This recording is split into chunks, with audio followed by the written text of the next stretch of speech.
Hi viewers, welcome to JP Studies.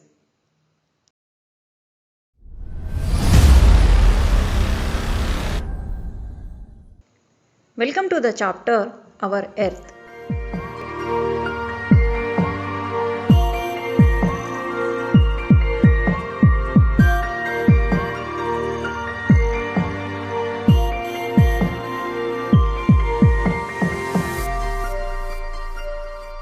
Let us know the evolution of the Earth.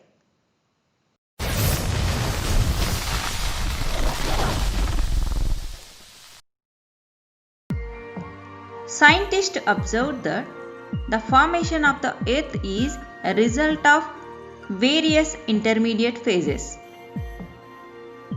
In the initial stages, Earth was a ball of swirling dust and cloud which passed through a molten stage and then was bombarded by massive rocks and other materials from the space constantly.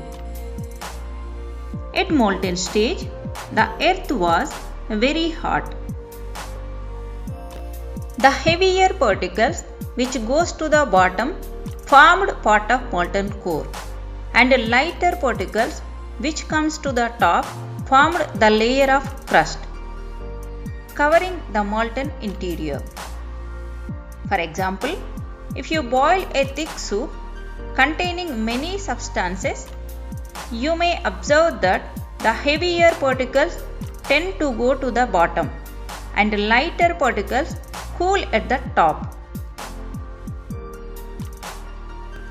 As the Earth's interior gets cooled and contracted, the outer crust is wrinkled, forming ridges or mountains and basins. For almost many years, Earth was lifeless, but slowly oceans were formed and then there evolved plants, animals, human beings over millions of years.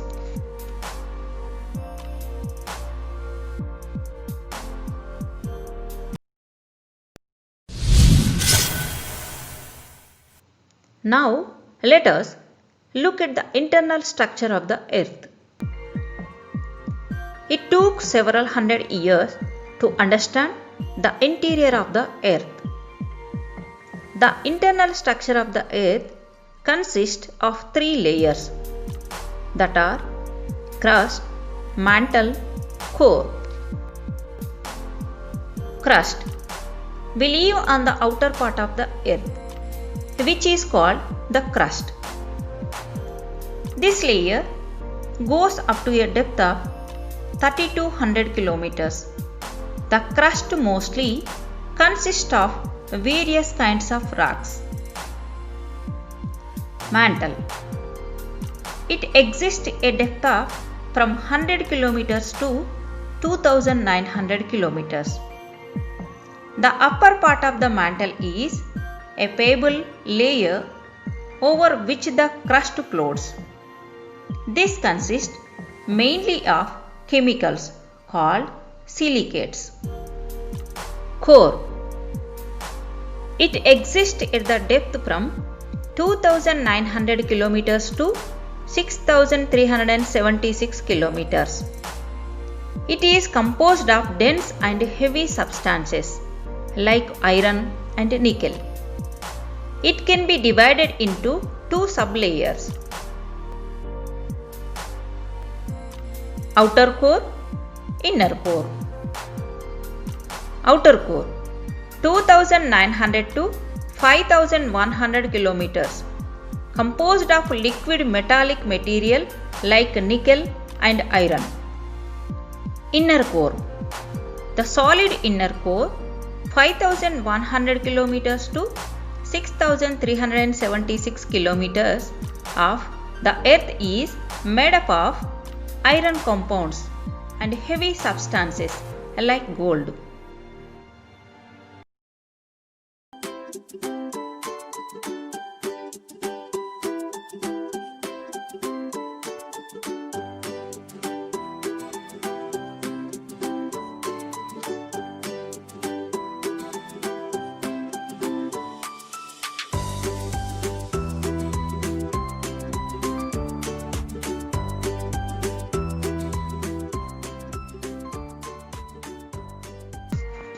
Now let us know movements of the Earth's crust.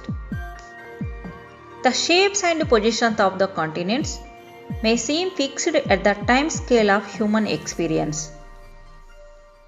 However, when you look at how old Earth is, continents have moved, collided, merged, and then been torn apart again.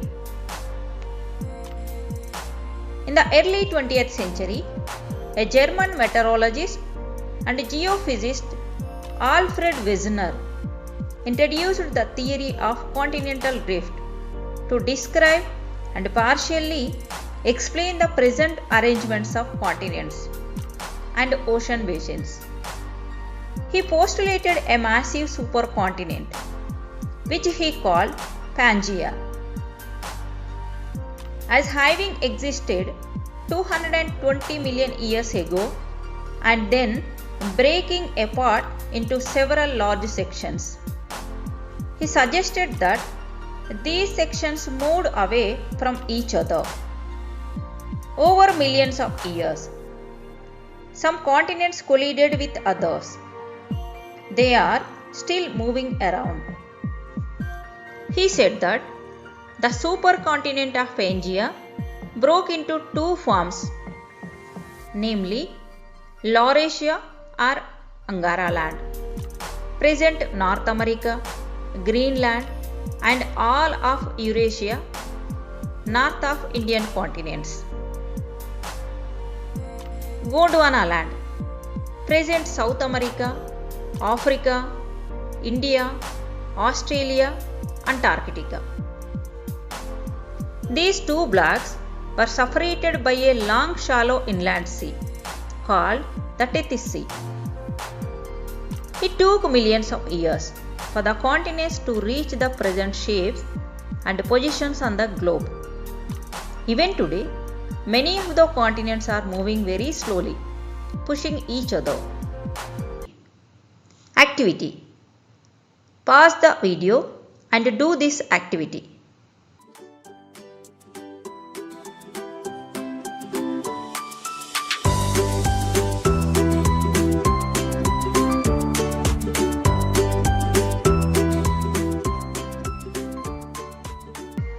Evolution. How can you say that the Earth is still very active? We cannot hope to travel to the mantle to study it. But we can study substances from the mantle. Can you tell what these substances would be and how we can get them?